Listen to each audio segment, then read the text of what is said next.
This is our time. Wow, wow, wow. Absolutely incredible. I'd like to just thank everyone. Apologies for the confusion. You know, most people are still on Zoom. I mean, Instagram, but we have come here live on Zoom and on Facebook. I'd like to welcome everyone who is here. This is going to be an absolutely incredible session. It's going to be a session that, you know, most of you are going to be shocked about what you heard. Most of you who know the journey is going to be one of those ones where you're going to hear a story that has simply been nothing but miraculous.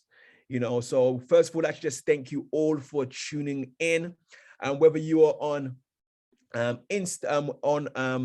Facebook or here in the Zoom, you know, I welcome each and every one of you to this call. For those of you who don't really know me, my name is Michael Ajay. And what a year it has been. It has been an absolutely roller coaster of a year. Most of you saw the flyer and were shocked. You were shocked to hear that, whoa, this actually happened to you, you know, but, you know, that's how life is. Life is a roller coaster. And we don't know what would happen when it will happen. But as long as we stay focused and grounded, you know, we will be able to just take the storm and ride the waves. Now, for those of you who don't really know me, you know, my name is Michael Ajay, born and raised in the UK, you know, but originally from Ghana heritage.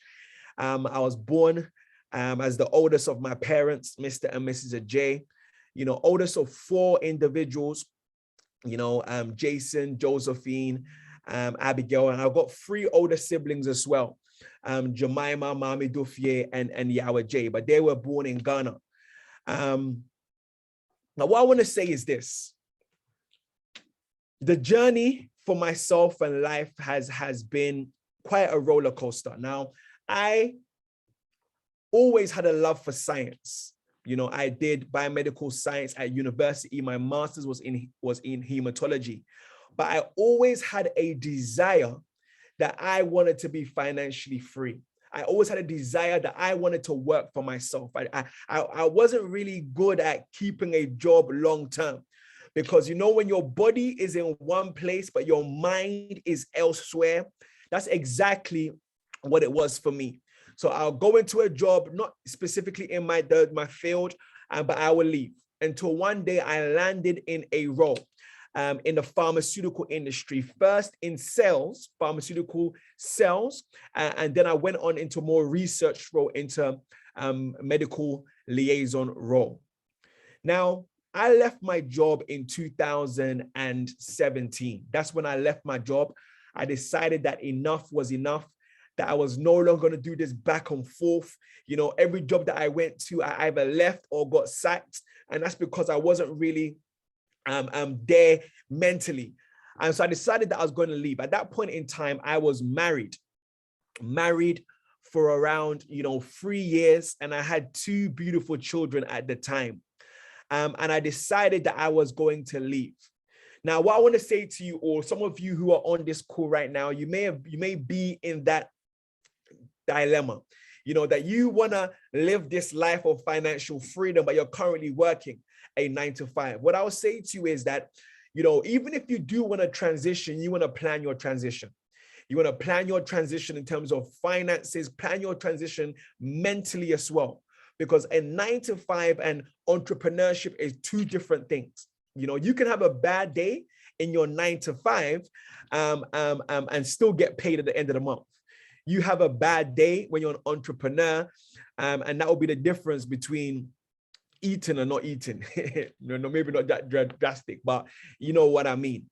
You know, so when I left my job, you know, I had a clear goal that, you know what, I'm going to make this thing work. And then at the beginning of 2018, this is when things started to get a bit bumpy.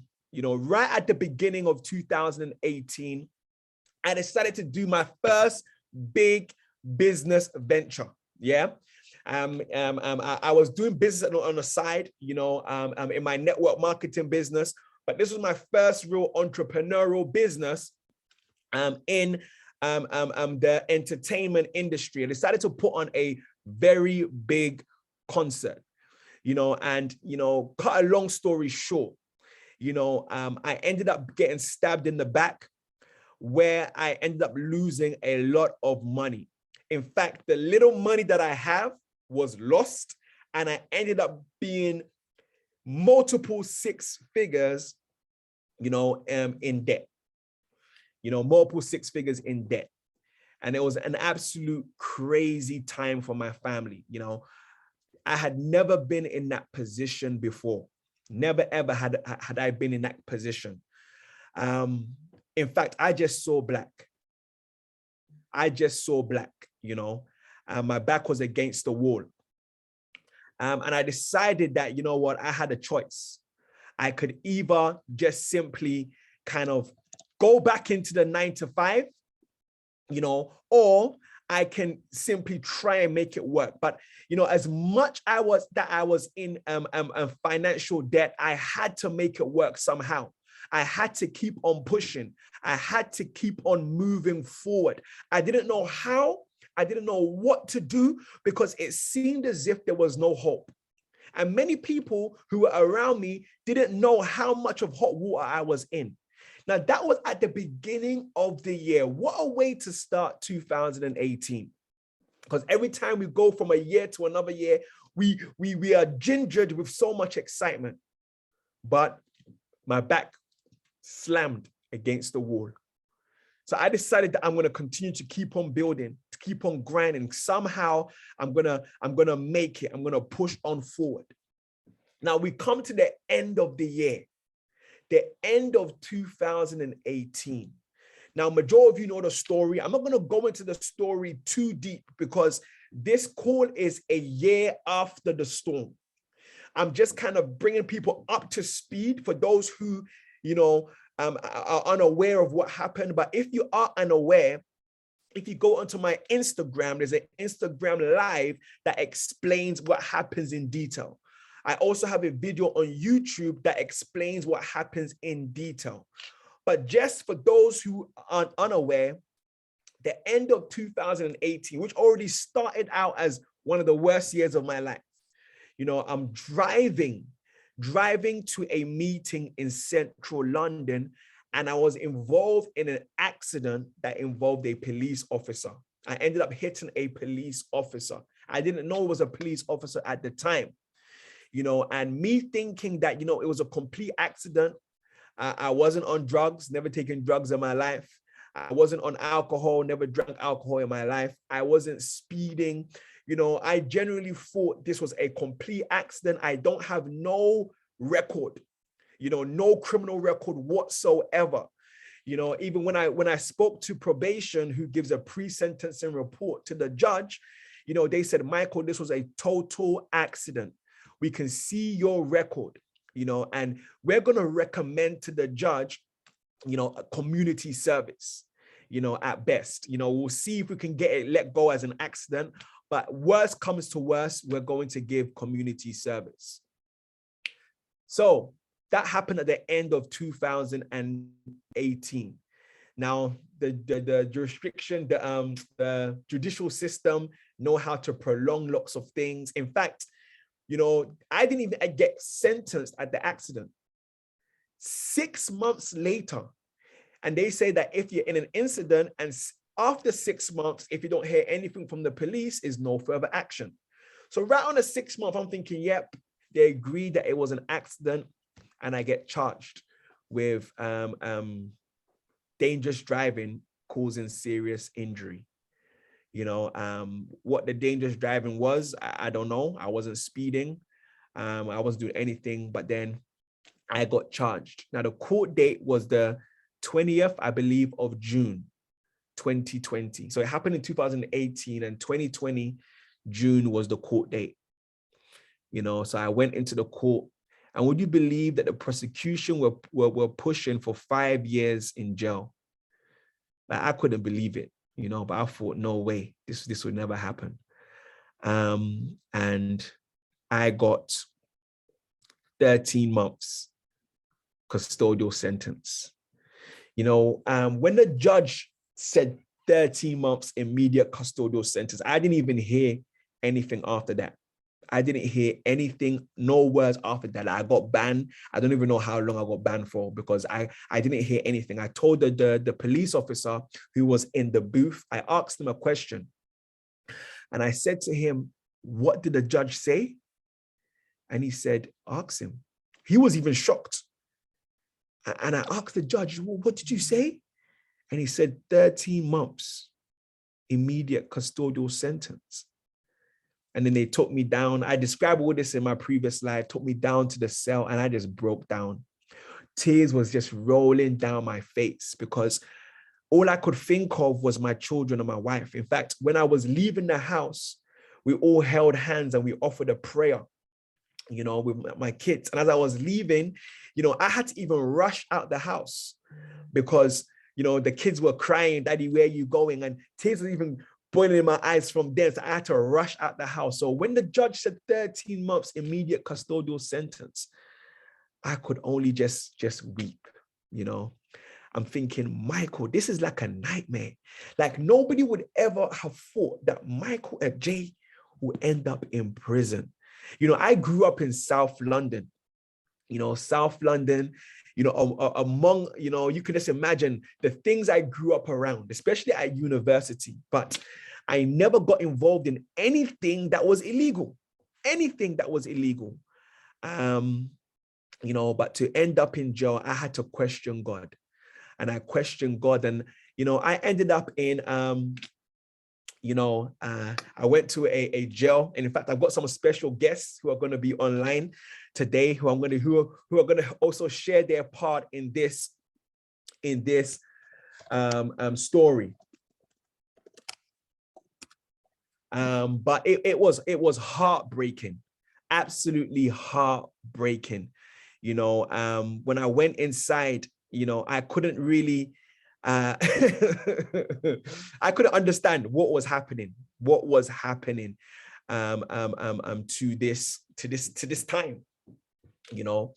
But I got 13 months and I did 3 months in jail. So I did 3 months and they released me on tag, you know, they released me on tag. So the first individual I'm going to be bringing on the call today, you know, before I kind of go into a bit more detail of how it's been outside of call, I'm going to bring on someone that I actually met in jail. I actually met him in my first jail, because I went to 2 jails, believe it or not. The first jail that I went to was a jail called Thameside.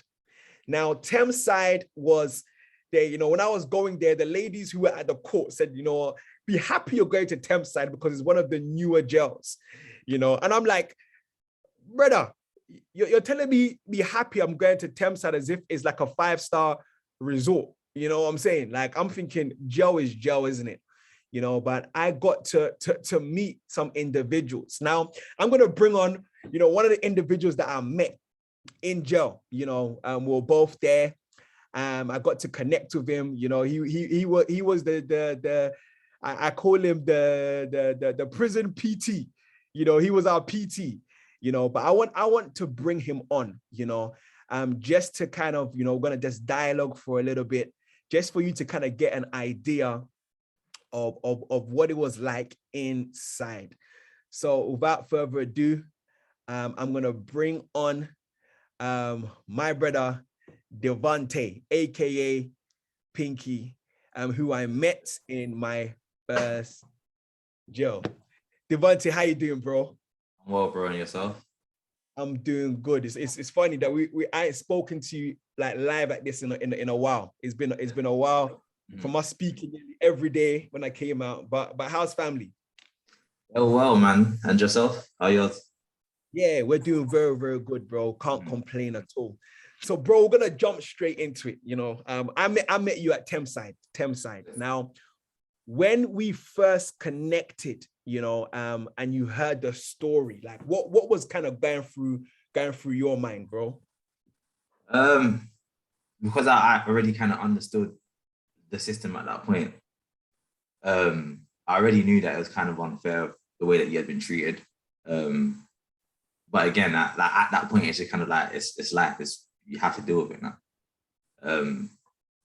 So it was more from a just perspective of, okay, this is what you've gone through, but let's just get through this point, because that's just what everyone's trying to do, just get through it, really and truly.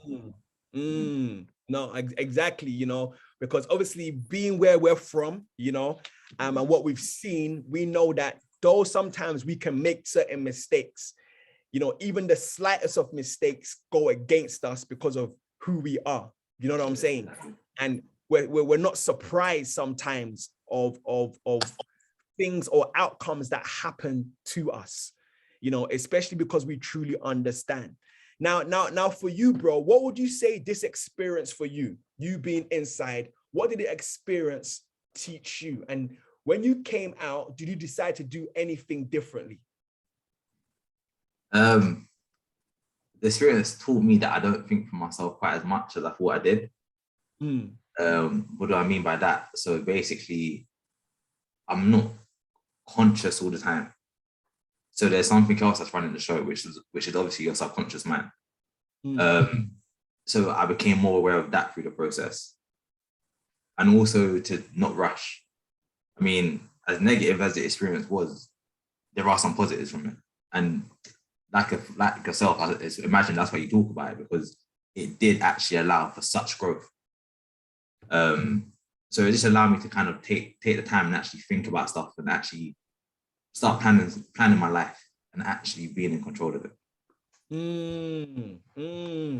So you would say that this experience for you has allowed you, like you said, to take control, not allow outside forces to control you, but you actually be control of the trajectory of your own life. Exactly. And now that doesn't necessarily mean that I dictate everything that happens in my life. That's not what that is. But being conscious of what you allow to even come into your life, because it's also what you download. And then that kind of runs your life. So the times that you're not actually thinking, like for instance, I'm pretty sure, bro, through your level up, through your growth, it's not been hard. It's not been easy. It was hard at a point, right? But then it's became easier. Why? Because it's become a habit, and then it's become a lifestyle. That's it. No, I hear you. Now, bro, many people when they see Joe from the outside. Now, just describe a typical. What was it like in Thameside prisons? Like, just describe a typical day for me, bro.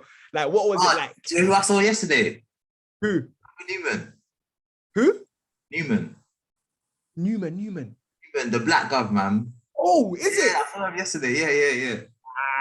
He was happy. He was happy to see us, man. He was happy to see me. Serious. Wow. What if he would have banded us up, bro? We would have been peak, bro. Seeing him outside. Nah, man, he was cool. Like, I was talking to my friend today. Sorry, I'll get back to your question. I was talking to my friend today, and I was saying, from that experience, right? How did you see the officers? How did I see them? Yeah, so actually being in there, how did you see the officers? To be honest, bro, I would say it depends on who it was.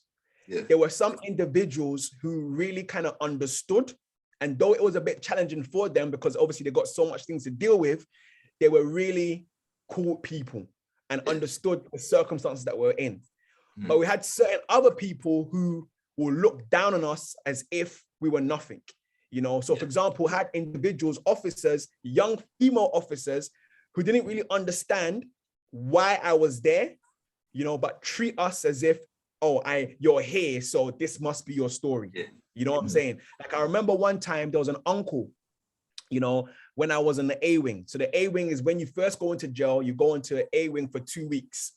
Now, I asked him for a kettle because obviously when you're in jail, you need certain things, Yeah. And I asked him for Dan. No, it wasn't even Dan.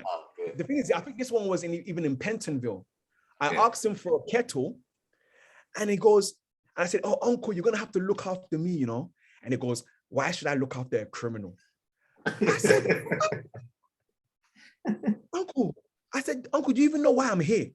And you've already classed me as a criminal, So to answer your question, there are certain individuals who understood, but certain people who just class you as something, and not really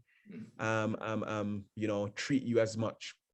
So the reason I ask you that is because first and foremost is from the outside in, you have to understand the people that you're working with. Because although it's just a building, right? But the people that are within that building will either make it or make it something that it could be something great. You can turn a positive out of a negative, right? Or the people in there could make your life so bad that that's just where you put all your energy, and that's where you start to kind of focus on. Now, I say Newman, and I was kind of happy to see him as well, because as much as we all thought he was a bit like funny with us, he was cool. Yeah. He would make sure that we were sorted and stuff like that, right? So he was one of the people that kind of, like if you're having a bad day, for instance, and you know that you've got that guy that you're kind of cool with, so you can be like, hey, it's not a good day. And they will allow you. They'll see this that day, you'll see them leave him and he's cool or whatever. That played a big part in, being able to focus my energy exactly where it needed to be. So I think the people, that's where you have to kind of focus, and that's the main focus. That's the priority. And then you kind of have, I think people probably view it as there's not a lot of facilitations in terms of like the activities and stuff that they've got there. Yeah. And I think you was kind of there during the part that wasn't the best, because obviously it was during Corona. But there was quite a lot of like things. They did have gym for us and things like that. So it did kind of balance out. I don't know how you felt about that. Yeah. No, so when I came, it was 23 and a half hours a day in Self. Like we only had 30 minutes outside. So I'm thinking, man, this is crazy. Oh, but you came on the wing when something had happened. That's why, but we used to get an hour and then they split us up. Yeah. So you guys messed up, yeah? Something like that. There was a little riot in that. Okay. So, bro, one thing that I kind of realized when I was inside was the fact that it's a whole different world. Inside was a whole different world, and that, coming out, it made me think that, more needs to be done for rehabilitation, not only on the government, but from our own people, for those who come out. Because what I realized is that, number one, everyone has a story, right? Everyone simply has a story of why they've been caught up in a mess. But what happens is, what I've seen is that when they come out, they simply have no choice, what they think anyway, to go back and do the same thing that they've done, because society has shut themselves off. What do you think about that, bro, in terms of the rehabilitation, people who go inside and coming out? So I agree. So I agree with you in the sense that it's not, okay, I don't think it's nobody else's, priority, anybody else's responsibility to rehabilitate someone. That's something that you do completely on your own. The reason I say that being is because I feel like this last year for me, and it hasn't even been a year for me just as yet, but this last year for me, it's been like everything's been condensed. It's like the cycle of life has been condensed into kind of this year. So before I met you, I had already made the choice to actually start trading, right? Actually start looking into it. So meeting you and hearing that you was part of this company, I thought like, oh, it's like God put someone, as much as, bro, you might have thought this is a bad situation, but all from it, someone's actually been bettered by it. And then I still talk to some people that when they talk to me, and they're not necessarily away from what they were doing before, but when they talk to me, they're like, bro, like your positivity, I swear down, like it helped, whatever. So meeting you at that point in time was like, oh, so I had already made a conscious choice to actually pursue something here. And then I've got someone that's in front of me that works in this industry or had ties to this industry.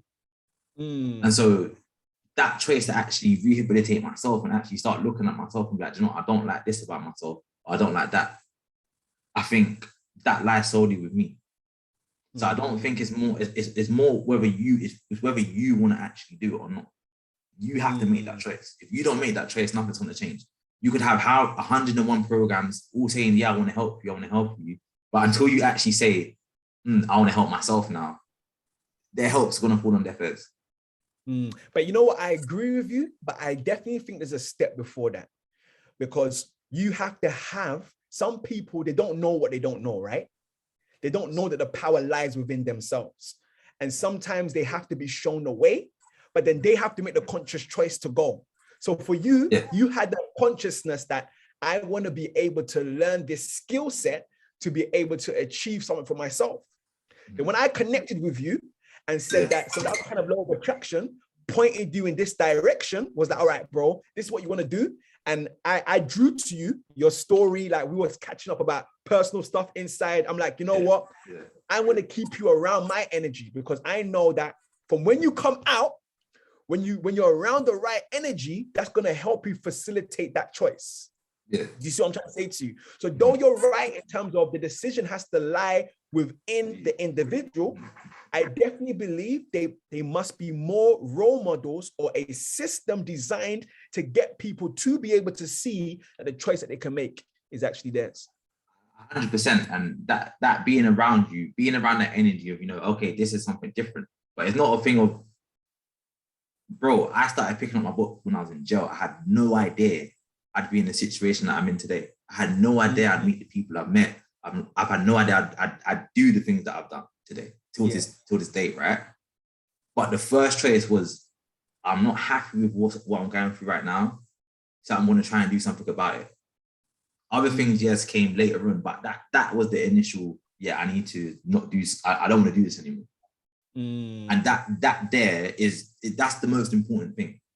Not what you then go to do afterwards and so on and so forth. They're saying, I don't want to do this anymore, and I'm not. And then things, you're going to trial and error things, right? No. Obviously, that's where the help comes in and stuff like that, No, 100% hear that, man. And bro, it's been an absolute blessing, you know, to connect with you and just see, you know, because when we're inside, you had all that, like we're just throwing back and forth ideas that we're in this situation now, but when we come out, we're going to be doing this. And just to see that growth, because many people would just be caught up in that cycle. But you're someone who, like you said, you've made the decision that, you know what, I'm not going to stay in this whirlwind of a cycle, that I'm going to make my choice to level up mentally, level up with the skills that I have, and make decisions to be able to move forward, you know. And it's been absolutely fantastic to be able to see that, bro.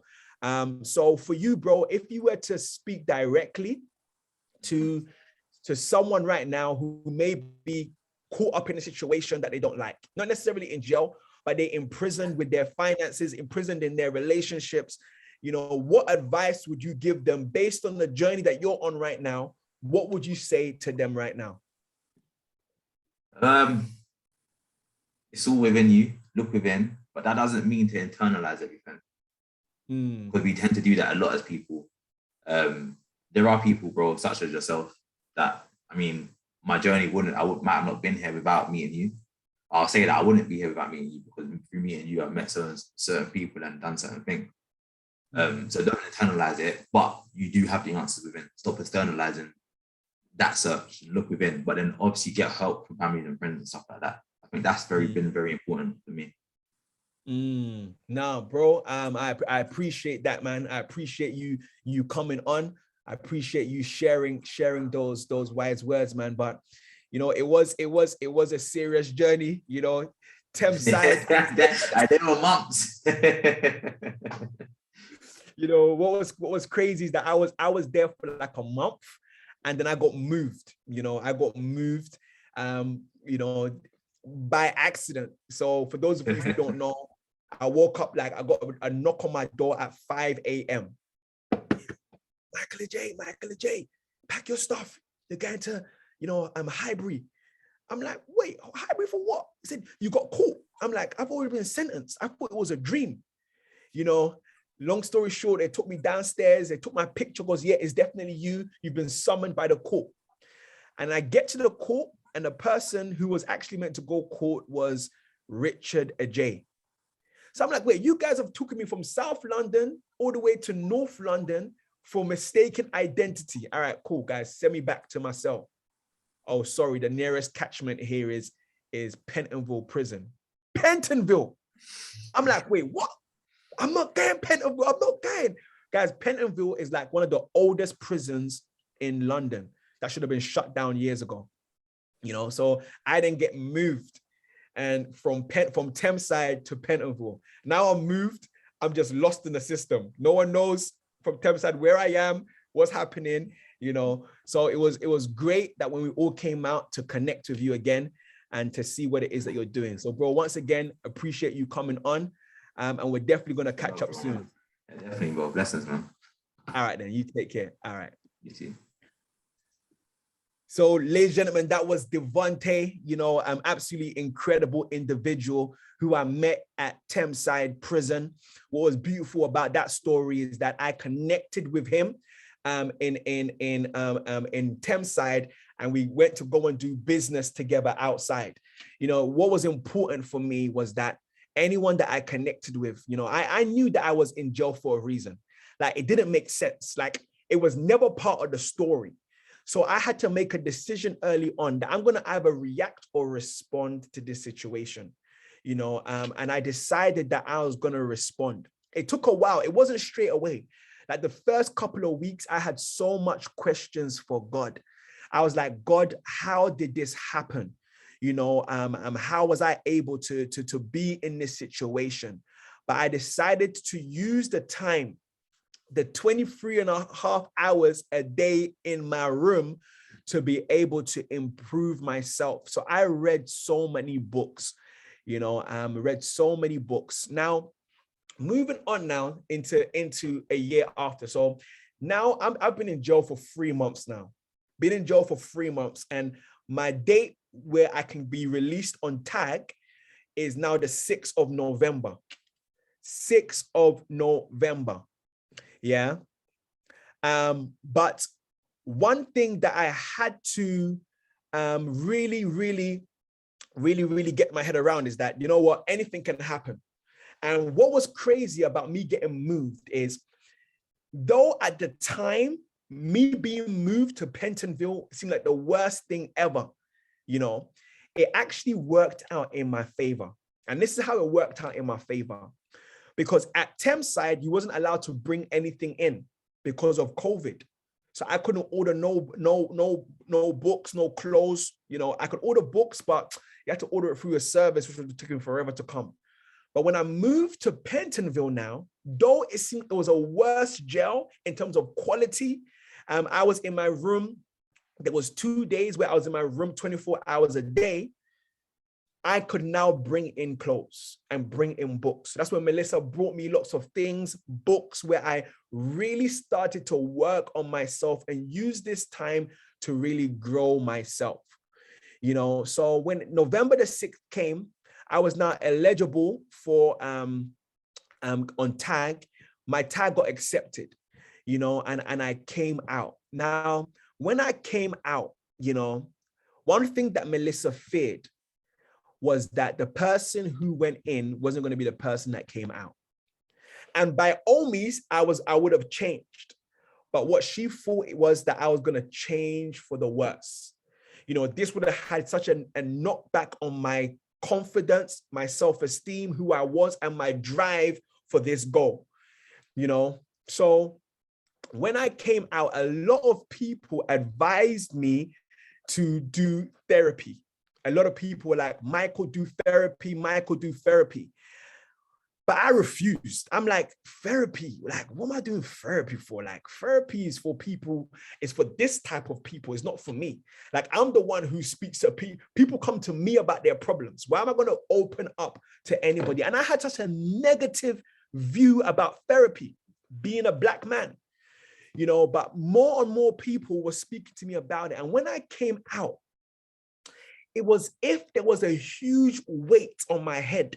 It's like I couldn't even think. It was like a huge burden, a pressure, of what had happened to me. It had a big effect. Being confined, being controlled, being told what to do, having freedoms taken away from me that I didn't even know or appreciate that I had a big effect on me. So much so that I had to listen to the advice of those who were messaging me, Mike, make sure you go to therapy. And I decided to get therapy. Now, at first, I thought therapy was, they just give you the answers. Like, all right, tell me what's wrong with me and tell me how I can get out of it.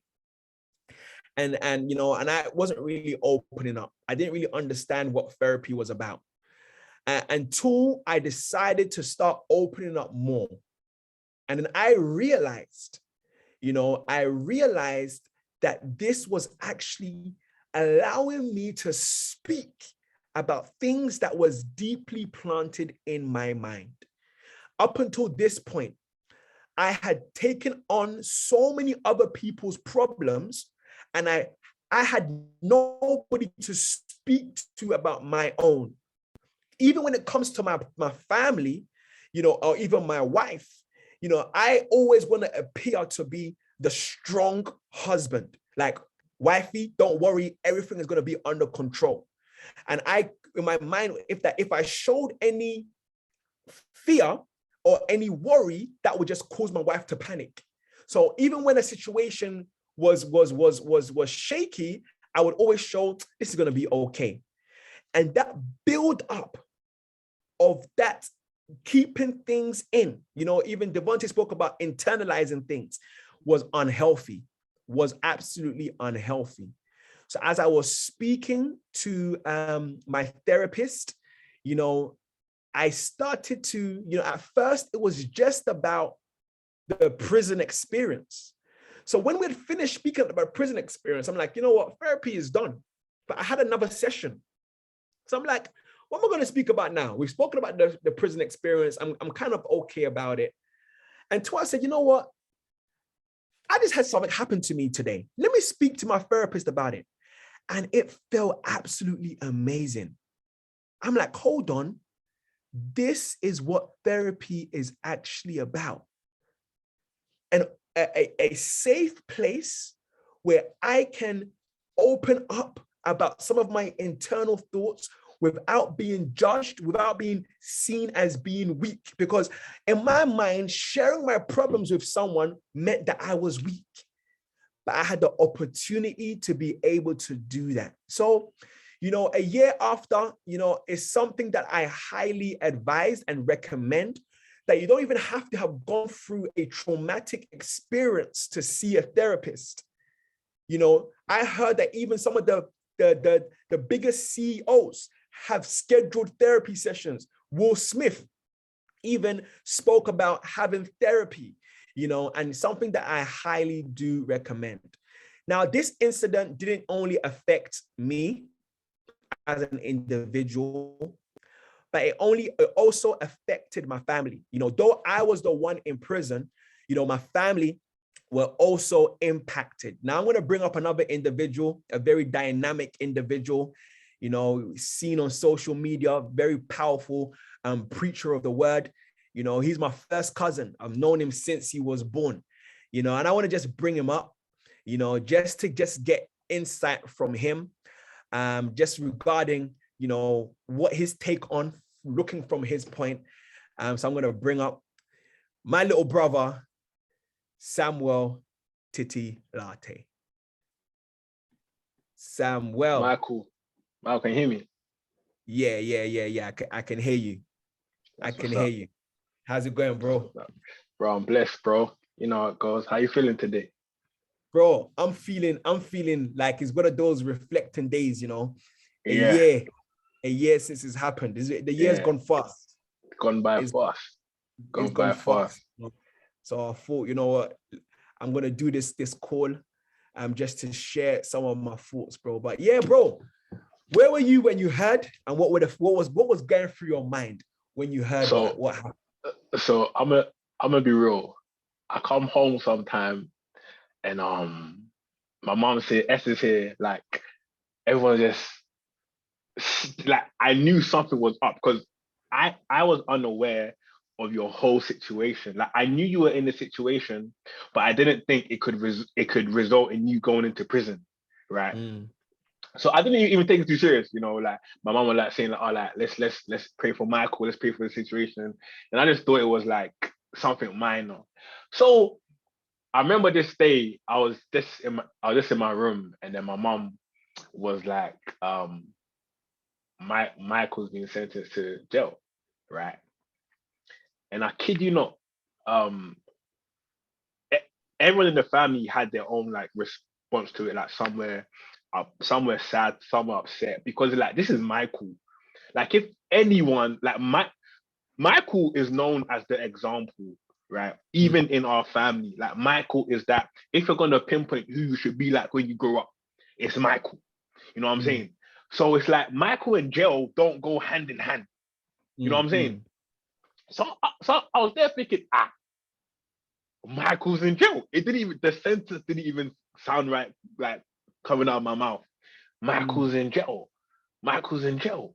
But to be honest, my response to it, right, bro, I kid you not, I knew instantly it just had purpose written all over it.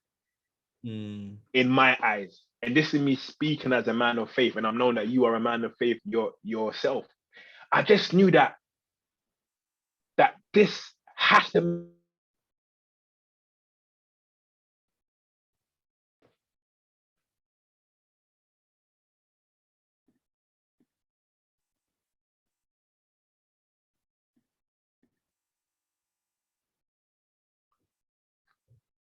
Oh, I think we lost Samuel.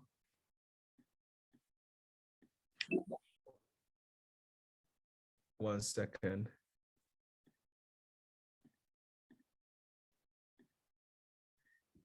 Guys, if you can still hear me, just drop a number 1 in the box. If you can still hear me. All right, perfect. All right, perfect. So I think it's Samuel. Samuel will probably be back. I think he just lost out. Guys, if you're blessed by it, if you're excited by what you've been hearing so far, you're happy, just drop a number 7. If you're finding value in what's being shared so far, just drop a number 7. You know, this has been an absolutely incredible year, and I've got so much to share. And I hope that you guys are finding value in what it is that we're sharing. You know, this is just me being transparent. You know, I'll go live with so many things, but, you know, I knew that it was important for me to share this. You know, so for those of you who are just tuning in now, I'm bringing on Samuel. Samuel is my first cousin. You know, and I just want him just to really just speak on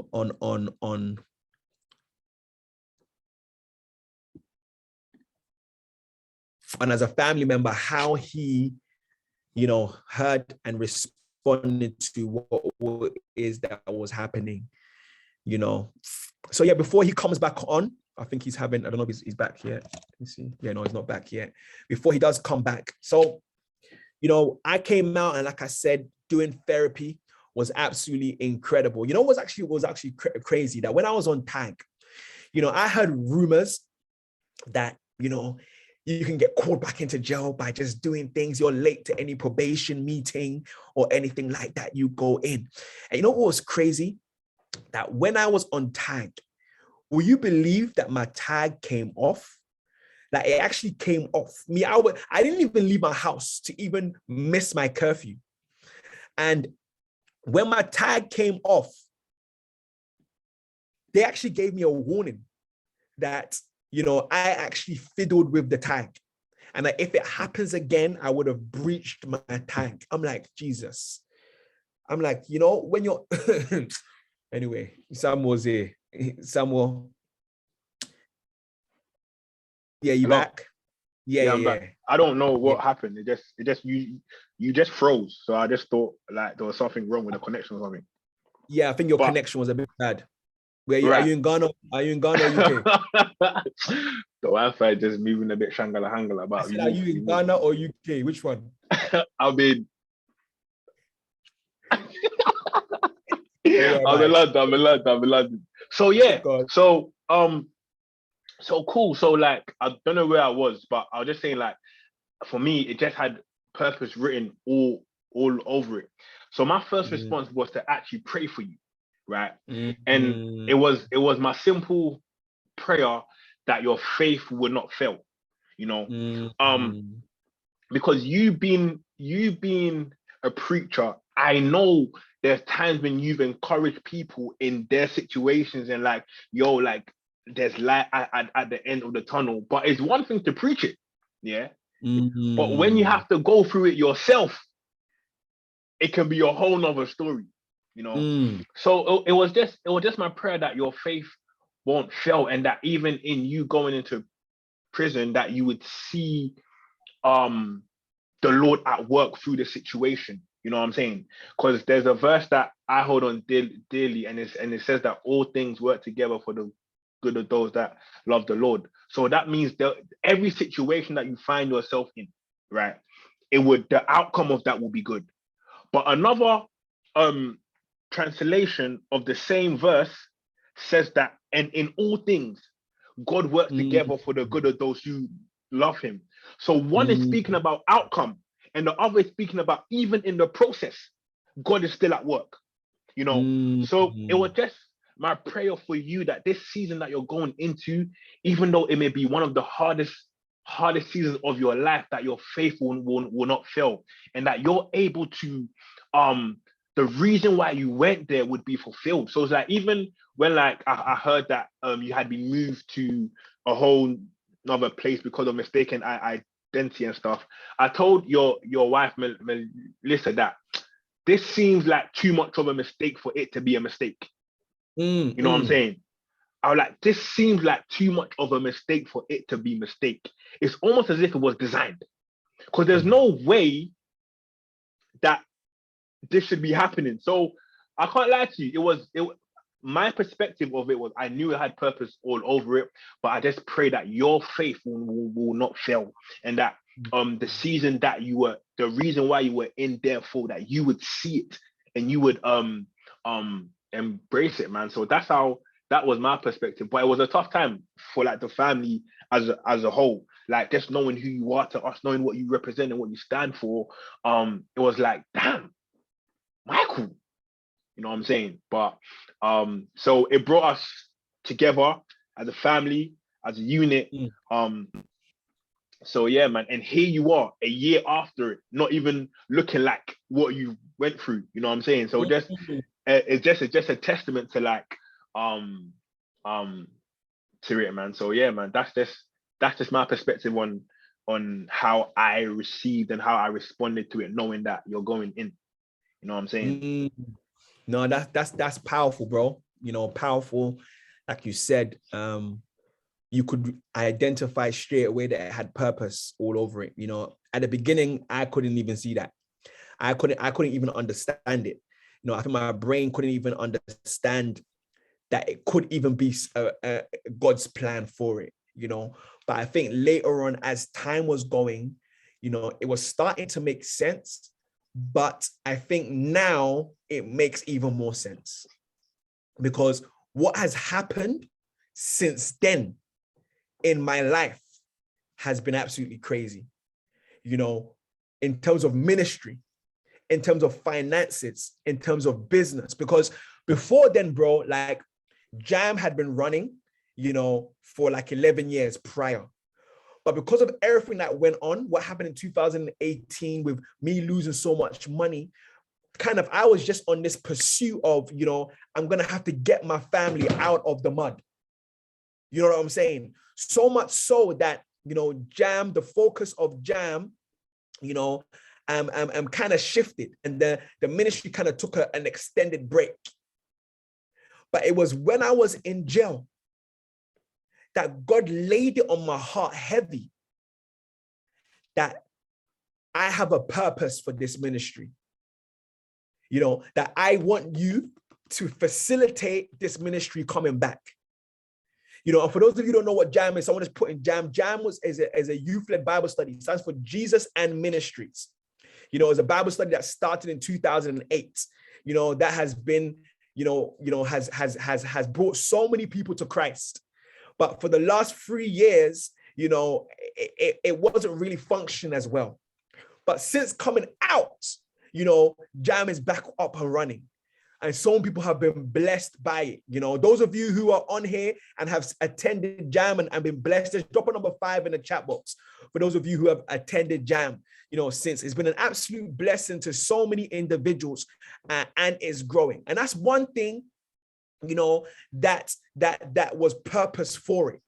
Number 2, it allowed me focus in terms of what my true calling is.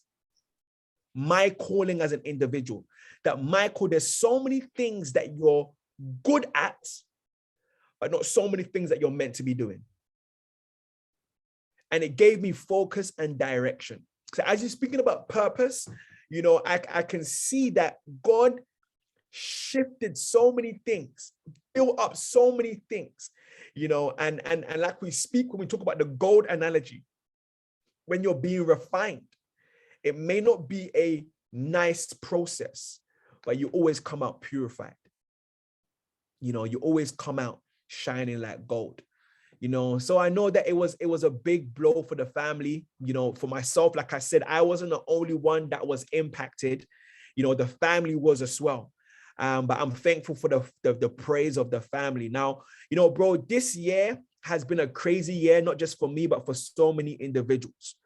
You know, and I want you to speak into the life and encourage somebody, you know, who may be going through their own purification process, who may be questioning God right now, like what they're going through right now to them doesn't make sense, you know, and they have so many questions, even to the existence of God. And I want you to speak into that, bro. Yeah, for sure. I just want to speak to anyone. So that could even just be for one individual, but just to anyone who just in a season where they're thinking, why God? Like, why is this happening to me? Like, how am I going to get out of this? Like, can't you see what's happening to me? And it seems as if he's silent, you know? And I just want to encourage you and remind you that he's not silent. That when he does something, he does something. And when he does nothing, he also does something as well. You know what I'm saying? And that he's got you in the palm of his hands. And I just want to encourage you to see his goodness, even in the situation that you're in. You know what I'm saying? And just know that he's one who, if he said it, he would do it. If he said he's going to set you free, if he said he's going to redeem you, if he said he's going to give you a child, if he said he's going to make a way, if he said he's going to provide for you, he will. And just know that any situation you find yourself in, he is the one that's able to work everything out and cause it for the good of those who love him. That means the situations that are good, the situations that are not good, the situations that are messy, the situations that may seem to you as if it's a surprise, it don't matter what the situation is. He can work any situation. So take heart and know that the Lord of Israel's army is on your side. He's for you. He hears every cry, he sees every tear, and he would respond. You know what I'm saying? So just stay the course and be encouraged. Let your faith be encouraged. Don't listen to the lies of the enemy that is trying to tell you that it's too late, or you're too young, or this can't happen. Can't you see you've messed up so many times? Those are all lies from the enemy. You know what I'm saying? Our God is still able. So stay encouraged. You know, his eyes are still on you. And whatever situation you're in right now, he's with you in that situation. He's with you in your storm. He's with you in your troubles, you know. So draw nearer to him and cast all your cares on him, because he's got you in the palm of his hands, you know. So just stay encouraged, be encouraged. And it's my prayer for you, just as it was my prayer for Michael, that your faith won't fail, you know, that the enemy won't shatter your faith. But in this season, your faith would even grow even more, and you would know that the Lord is actually a sustainer. You know, you probably ain't seen what you're hoping for, but he sustained you even until this point. There's always something to be thankful for, you know. And I believe that just being encouraged, you know, all don't need to be right for me to be right. All don't need to be right for you to be right. All don't need to be well for you to be well. It is well, you know. So being encouraged, man, and staying courage, man. The Lord's got you. 100%. Amen. Amen. Guys, let's That's put what amen in the chat box. If you stand and agree on that word, you know that all don't need to be right for you to be right. And the prayer is that your faith will not fail in the situation that you're in. If you stand and agree with that word, just type an amen in the chat.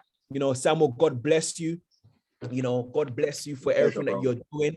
I want to put your Instagram in the chat box. You know, I know your ministry is blessing the people globally around the world, and God is taking you to places, you know, really using your gift. So just put your Instagram in the chat box. Guys, please follow Samuel. He's such an inspiring young man with a big heart and a love for the word. So if you go on his Instagram, you're going to be encouraged by his ministry. So yeah, just follow him on Instagram. But yeah, thank you, brother, for coming on, man. God bless you. And let's my pleasure, man. All right. Love always. Care. Take care, all bro. Right. For sure. Peace. So yeah, I'd like to just thank Samuel, my little cousin. It's crazy, you know, Samuel talking like this. Small boy. He used to love watching Pastor Chris when he was a little boy. Now look at him. God is using him in a mighty, mighty, mighty, mighty way. And I'm thankful for your word of encouragement. You know, guys, as we wrap up, you know, this year has truly been, you know, a year from the storm. You know, God has truly shown me that, you know, he will never leave me nor forsake me. That a situation that was the most disgraceful, humiliating, heartbreaking story, God can use those fragmented pieces, you know, to create a story that will encourage the masses. You know, and God has really taken my faith in another level. When Samuel said his prayer was that my faith would not fail, you know, God heard that prayer, and instead of my faith failing, was strengthened. You know, and my faith is on another level because I have seen the hand of God work in my life. Like I said, my ministry, you know, both personal and the team ministry is growing each and every day. My financial situation, from being in complete debt in 2018 to where God has brought me today, has been absolutely incredible.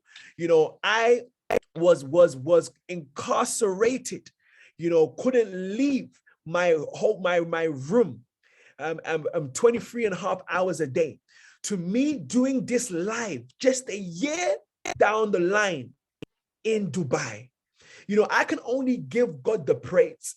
You know, and one thing I can say is, like someone said, that I'm glad I don't look like what I've been through.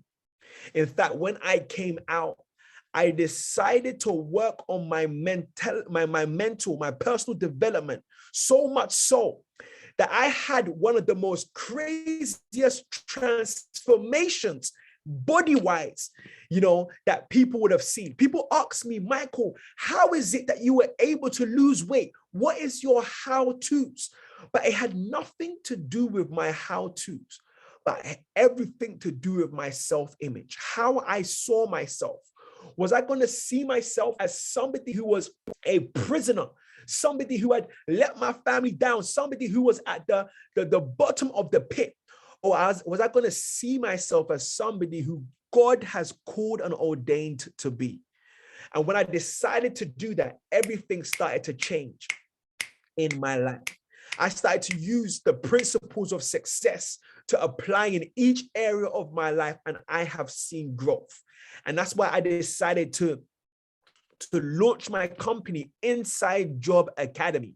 You know, this company, I decided to launch to give people the exact blueprint that they can use to be able to achieve their goals and their dreams. And that is my purpose. You know, I had a clear view of what my purpose is. And my purpose is to die empty, to live full, but to die empty. What I mean by die empty was a term coined by, you know, Miles Monroe. And I think I've heard Les Brown speak about it, that you would die leaving everything, all the gifts that God has given to you. You will not bury those talents in the ground, but you will multiply it for his glory.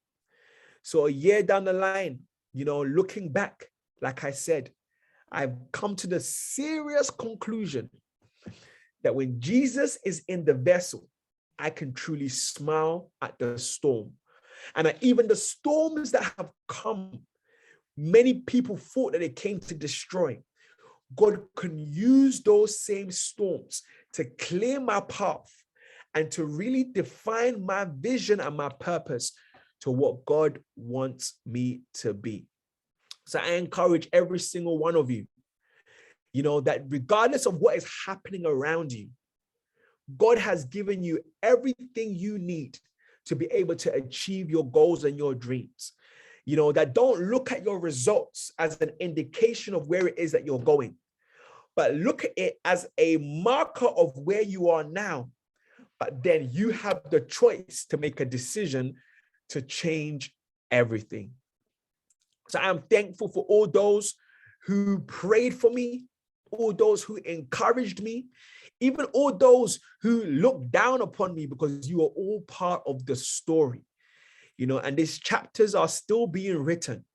And I'm looking forward to where God is about to take me and my family next. And I'm looking forward to where God is about to take you on next. It's been an absolute blessing. Just like Tola said, God bless Melissa for holding it down. You're going to hear her story very soon, because this is just my side. But when Melissa comes and gives you from her perspective, my, that's another life. Yeah. So thank you all for being on this live, this communication, this dialogue, as I just give glory to God for everything that he has done and what he continues to do. And I just know that if God is for us, it doesn't matter who is against us.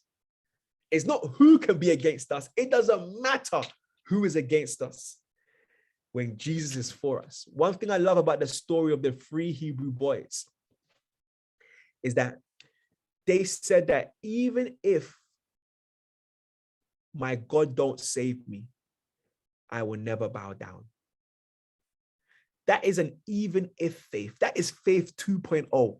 Now, we've got faith to believe that God can do it, but even if he doesn't, I will still not bow down. And it's my prayer that you will have an even if faith. Even if I didn't get the tag, even if I got rejected for coming to Dubai. What's crazy is that when I first came out, I can't travel till February. People ask, so why are you in Dubai now? God is a way maker. I actually can't leave the country till February. But when Jesus is in a vessel, he makes a way where there's no way. And the mere fact that I'm doing this live from Dubai, I can only give glory to God.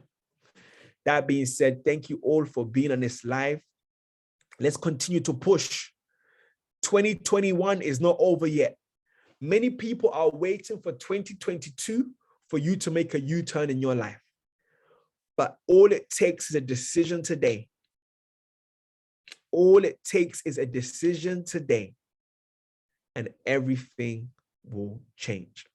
So I'm thankful to my parents, Mr. and Mrs. Ajay, for their prayers, their love, my father and mother-in-law for their love, my uncles and aunties, my cousins from around the world, my friends who are called my family. God bless you all. Those who are in my business, God bless you all. Those in my ministry, God bless you all. Those at my church, God bless you all. Thank you all for being part of the story, for playing your part. And together, we're going to rise. That being said, guys, a year after the storm, Michael is more on fire for God, more on track, than ever before. Because when you're at the bottom, the only way is up. God bless you all and take care.